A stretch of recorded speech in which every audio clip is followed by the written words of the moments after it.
So here's my question for you. When we read the stories about why, Andrew's gone to prison, or Andrew this, or this woman came out, or that woman came out, why did you go to jail? Why did you get banned? Why did they take your Instagram down? I mean, I remember the pictures. It was all cars and suits and motivational stuff. So is it guilty by association? It is guilty by association. I hate to say it, but I'm fully aware that I would not have been banned or canceled or probably ended up in jail if I wasn't Andrew's brother. But there are so many benefits that come with being Andrew's brother that you have to take the good with the, good with the bad. So it didn't upset me too much. No, I smiled about it. Where does this positive attitude come from? You could be the victim. Oh, Andrew, you did this. Yeah, you landed me in jail. Look at all our assets are seized. Yet, smile on your face, as gracious, just humble guy. Where did all this come from? It's always been the way me and Andrew are, and we've shared in our successes. The first time he became a millionaire, we celebrated. When I became a millionaire, we celebrated. When we bought our first supercar, we drove that home from the dealership together. So every single positive moment in my life, the first time we ever chartered a private jet, I remember we were just happy, drinking, having a great time on the plane. This is before he reverted, before anybody jumps on that drinking reference. But if you want to take all the good moments from having a relationship, a brotherly relationship like me and Andrew have, and then he becomes the world's most Googled man, one of the most influential men, I guess, in the world. And by default, he's attacked by the Matrix in a way that ends up with him being thrown in prison. I feel like I'd be more mad if I didn't go to prison with him. I'd feel like, I've taken all the good from being associated with Andrew, and, he builds me up and I build him up. And for him to be sitting in jail without me, it would just feel wrong.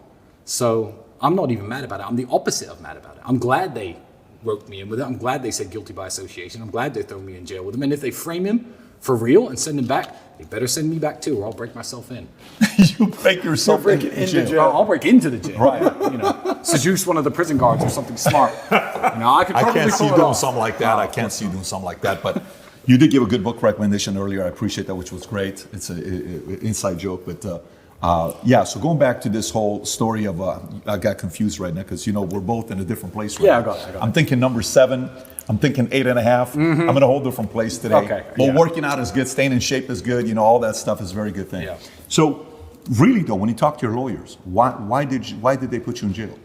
I mean, I know it's guilty by association. Can they even do that? Like, what is the crime? Every story, all the girls, it's only towards Andrew. Where are you involved? Yeah, well, when digging through Andrew's entire past, trying to find a reason to put him in jail, what you have to understand is we have not been accused by X number of women. The prosecutor has accused us of doing X to X number of women. These women actually defend us actively. One of the statements in the file is a girl who I used to date a little bit. She details nothing illegal, says nothing illegal went on. She wasn't held against her will, she wasn't trafficked, she wasn't exploited. But because I used to sleep with her, I guess I'm guilty too. So, I guess one of the girls is my ex. So that's the only real link with me. But yeah, it's guilty by association. They wanted the Tate brothers in jail. So when they came to arrest, did they come to, was it you and Andrew? It was both of you. Yeah, they had arrest warrants for both of us. And when they came to arrest us, what's very funny is my cousin's girlfriend was here at the time with her friend. There were actually women in the house at the time.